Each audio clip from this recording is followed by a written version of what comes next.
मतलब सीओ के आणविक कक्षक चित्र यानी कि ऑक्सीजन के आणविक कक्षक चित्रों के इनके बारे में सबके बारे में पढ़ लिया था, मॉलिक्यूलर ऑर्बिटल थ्योरी के बारे में। ठीक है, अब अपन आज क्या पढ़ते हैं, सीओ का आणविक कक्षक चित्र। सीओ का जो आणविक कक्षक चित्र है ना वो ऑक्सीजन से और जो अपन ने आणविक कक्षक चित्र पढ़े थे उनसे थोड़ा सा अलग है, इसलिए इसको क्या है अपन को समझने की जरूरत है। जैसे कि देखना, अपन देखते हैं सीओ का, जैसे सी ऑक्सीजन ये 6 पे आएगा और ये 8 पे आएगा। ठीक है, तो अपन सबसे पहले क्या करते हैं, अपन सबसे पहले इसका इलेक्ट्रॉनिक विन्यास लिखते हैं। तो कैसे लिखेंगे, 1s2 2s2 2p2। ठीक है, और ऑक्सीजन का कैसे लिखेंगे, 1s2 2s2 2p4। ये इनका इलेक्ट्रॉनिक विन्यास लिख लिया अपन ने। अब अपन को क्या करना है, इसका आणविक कक्षक चित्र बनाना है। आणविक कक्षक चित्र बनाएंगे, जैसे कि कार्बन का मैंने ले लिया, इसका पहले मैं P के लिए बना लेती हूँ, फिर 2s के लिए बनाएंगे अपन। ठीक है, 1s के लिए बनाने की जरूरत थोड़ी है। ठीक है, ये क्या है, 2p2 है, तो इसमें 2 इलेक्ट्रॉन है। ये कौन सा है, कार्बन एटम के लिए है ये अपने पास। अब किसके लिए लेंगे अपन, ऑक्सीजन एटम के लिए लेंगे, तो ऑक्सीजन के लिए ये आ जाएगा। इसमें क्या है, 2p4 है, ये किसके लिए है, ऑक्सीजन एटम के लिए है। 2 3 और 4। अब मैंने पहले मॉलिक्यूलर ऑर्बिटल थ्योरी बताई थी, उसके अंदर ये बताया था कि एटॉमिक ऑर्बिटल होते हैं वो मिलकर किसका निर्माण करते हैं, मॉलिक्यूलर ऑर्बिटल्स का निर्माण करते हैं। यानी कि ये दोनों क्या है, एटॉमिक ऑर्बिटल है, ये किसका निर्माण करेंगे, मॉलिक्यूलर ऑर्बिटल का। और ये भी बताया था कि जहां ऑक्सीजन होता है वहां सिग्मा बंध की ऊर्जा क्या होती है, ज्यादा होती है, इसलिए पहले क्या आ जाएगा अपने पास, सिग्मा बंध आ जाएगा। या फिर आप ऐसे भी कर सकते हो कि ट्रायंगल बना सकते हैं, एक ट्रायंगल ऐसे और एक ट्रायंगल ऐसे बन जाएगा, यानी कि ये ऐसे हो गया और ये फिर क्या आ जाएगा, पाई। ये ट्रायंगल बन रहा है, यहाँ पे ये ट्रायंगल बन रहा है। ठीक है, ऐसे ये ट्रायंगल बन गया। वैसे ही ऊपर आ जाएगा अपने पास, कुछ ही नहीं है, ट्रायंगल बनाना है एक।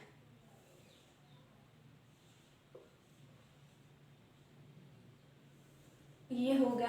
अब अपन ने ये देखा था, मैंने बोला वही एटॉमिक ऑर्बिटल मिलके किसका निर्माण करेंगे, मॉलिक्यूलर ऑर्बिटल का निर्माण कर रहे हैं। ठीक है, तो इसमें कितने हैं, 2 और इसमें कितने हैं, 4, तो कितने हो गए, 6। तो अपन इनको नियम के अनुसार लेंगे, 4 5 6। यहाँ तक समझ में आ गई बात। ठीक है, इसको अपन क्या बोलते हैं, सिग्मा बॉन्डिंग। क्या बोलेंगे, सिग्मा बॉन्डिंग। और ये क्या है, 2p स्क्वायर है, और ये क्या है, x है, और ये क्या है, pi bonding 2p y square और pi bonding 2p z square. यहां तक समझ में आ गई। अब मैं जो समझने वाली बात है ना वो क्या है कि 2p के लिए देख लिए अपन, CO के अंदर जो 2s होता है ना, 2s CO के अंदर 2s, इसके अंदर इनकी ऊर्जा का मान इतना ज्यादा होता है कि ये दोनों क्या करते हैं, अतिव्यापन नहीं करते हैं और एक अलग ऑर्बिटल का निर्माण कर लेते हैं। जैसे कि 2s के लिए मैं देखती हूँ, ये क्या है, 2s2। ठीक है, इसमें भी 2 है, इसमें भी 2 है। ठीक है, मैंने वही बात बोली कि मॉलिक्यूलर और एटॉमिक ऑर्बिटल मिलकर किसका निर्माण करेंगे, मॉलिक्यूलर ऑर्बिटल का। और मैंने यह भी बोला कि CO के अंदर 2s का ऊर्जा अंतर क्या होता है, ज्यादा होता है, तो ये क्या आ जाएगा, यहाँ पर आ जाएगा।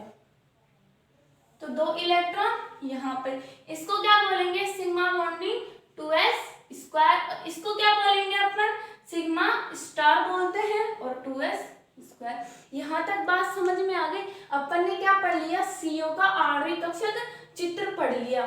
ठीक है, CO का आणविक कक्षक चित्र हो गया अपने पास। तो मॉलिक्यूलर ऑर्बिटल थ्योरी में और भी है, CO है, CO प्लस है, बहुत सारे हैं, तो अपन सारे तो पढ़ नहीं सकते, आप कर लीजिएगा। आगे अपन जो पढ़ेंगे वो है वेस्पर थ्योरी।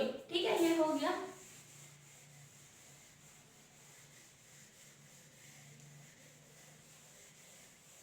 वेस्पर थ्योरी का मतलब होता है valence shell electron pair repulsion सिद्धांत। क्या बोला मैंने, valence shell electron pair repulsion theory, यानी कि इसको बोलते हैं संयोजी वैलेंस शेल कोश इलेक्ट्रॉन पेयर का मतलब युग्म, युग्म और रिपल्शन प्रतिकर्षण सिद्धांत। Valence shell electron pair repulsion theory संयोजी कोश इलेक्ट्रॉन युग्म प्रतिकर्षण सिद्धांत पढ़ेंगे अपन। ठीक है, अब ये जो वेस्पर थ्योरी है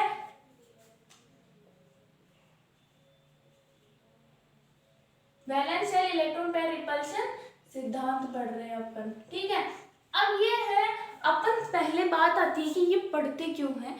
तो जो परमाणु होते हैं मतलब मॉलिक्यूल्स की स्ट्रक्चर के बारे में पढ़ते हैं इसके अंदर।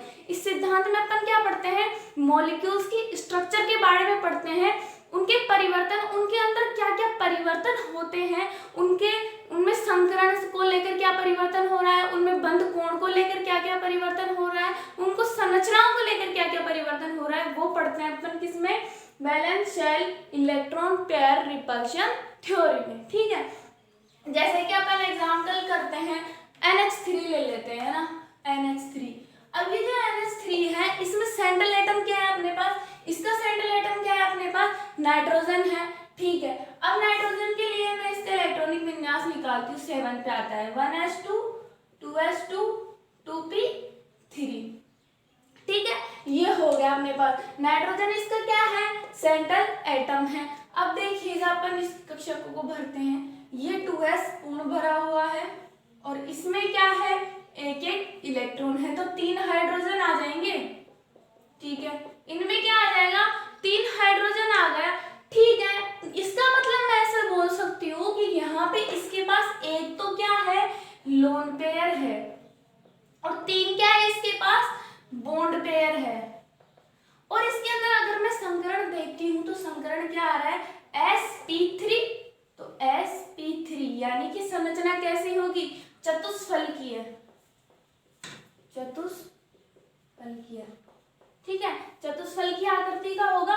मैं यहाँ पे ये बताना चाहती हूँ कि जो लोन पेयर होता है वो क्या होता है, स्वतंत्र होता है। नाइट्रोजन में एक लोन पेयर है, यहाँ पे NH3। अपन को क्या देखना है, मॉलिक्यूल्स की संरचना के बारे में बताता है कौन, वेस्पर थ्योरी। ठीक है, तो इसकी संरचना बना ले, कैसे संरचना बन रही है अपने पास, चतुष्फलकीय। पहले अपन को ये देखना है कि कौन सा संकरण हो रहा है, कौन सी संरचना बन रही है। ठीक है, अब मेरे को ये पता चल गया कि चतुष्फलकीय संरचना बनानी है, एक तो लोन पेयर है और 3 क्या है इसके पास, बॉन्ड पेयर है। देखना ये नाइट्रोजन है, सेंट्रल एटम है नाइट्रोजन, इसके पास क्या है, एक तो लोन पेयर है और 3 क्या है, बॉन्ड पेयर है। ठीक है, अब देखना इसके पास प्रतिकर्षण कौन कौन सा पाया जा रहा है, एक तो है लोन पेयर और बॉन्ड पेयर, फिर एक क्या है, लोन पेयर और bond pair, bond pair bond pair, ये दोनों बॉन्ड पेयर, यानी कि इसके पास लोन पेयर और बॉन्ड पेयर प्रतिकर्षण पाया जा रहा है। लेकिन मैं ये बोल रही हूँ अगर लोन पेयर होता तो सबसे ज्यादा प्रतिकर्षण किसमें होता है, लोन पेयर में। क्यों, क्योंकि मैंने यहाँ पे ऐसे बोला कि ये क्या होते हैं, स्वतंत्र होते हैं अपने आप में, इसलिए इनमें लोन पेयर अगर होता तो उनमें प्रतिकर्षण सबसे ज्यादा होता, और बॉन्ड पेयर होता है ना, उसमें प्रतिकर्षण सबसे कम होता है। क्यों, क्योंकि उसको बॉन्ड बनाना है आगे, इसलिए बॉन्ड पेयर में सबसे कम प्रतिकर्षण, लोन पेयर में सबसे ज्यादा प्रतिकर्षण, और लोन पेयर बॉन्ड पेयर में मिडिल में होता है। ठीक है, ये NH3 की संरचना हो गई अपने पास। ठीक है, अब अपन एक दो स्ट्रक्चर और देख लेते हैं इनकी, जैसे कि मैं देख लेती हूँ CH4 के लिए, CH4। ठीक है, CH4 है, वही है, कार्बन कितने पे आएगा, बोलो, 6 पे आता है। ठीक है, यहां तक बात हो गई। अब इसके अंदर क्या है, एक तो है ये निम्नतम अवस्था है। ठीक है, ये जो निम्नतम अवस्था है उसके अंदर क्या है, ये तो 2 तो भरे हुए हैं, लेकिन ये कंप्लीट नहीं है, लेकिन अपना नियम ये कहता है कि पहले तीनों में समान इलेक्ट्रॉन भरे जाएंगे, तो अपनी जो उत्तेजन अवस्था जाएगी ना, उत्तेजन अवस्था जाएगी ना, इसमें क्या है, ये दो ये एक इलेक्ट्रॉन पहले इसमें भरा जाएगा, यानी कि कार्बन के लिए कितने हो जाएंगे, अपन तो 4 हाइड्रोजन भर देंगे इसमें, 1 2 3 और 4, यानी कि इसमें संकरण कौन सा बोल रहा है, sp3 संकरण। sp3 संकरण होगा, और मैंने बोला जहां sp3 संकरण होता है वहां कौन सी आकृति होती है, चतुष्फलकीय। चतुष्फलकीय आकृति हो गई यहाँ पे अपने पास। तो मैं बोल रही हूँ अपन को CH4 की स्ट्रक्चर बनानी है, क्योंकि वैस पर थ्योरी होती है, वो क्या दर्शाती है, मॉलिक्यूल्स की स्ट्रक्चर के बारे में दर्शाती है। ठीक है, तो इसकी चतुष्फलकीय आकृति बतानी है, तो सेंट्रल एटम क्या है, कार्बन, और इससे क्या जुड़े हुए हैं, 4 हाइड्रोजन। अब इनमें कौन कौन सा बंध दिख रहा है, मेरे को तो ओनली बॉन्ड पेयर, ये भी बॉन्ड पेयर, यानी कि मैं ऐसे बोल सकती हूँ कि CH4 के अंदर ओनली बॉन्ड पेयर प्रतिकर्षण बल पाया जाता है, और NH3 में बॉन्ड पेयर लोन पेयर और बॉन्ड पेयर। अब अपन देखते हैं कि लोन पेयर प्रतिकर्षण किसमें पाया जाता है। जैसे कि एग्जांपल ले लेते हैं अपन H2O का। ठीक है, क्या है H2O, ऑक्सीजन 8 पे, 1s2 2s2 2p4।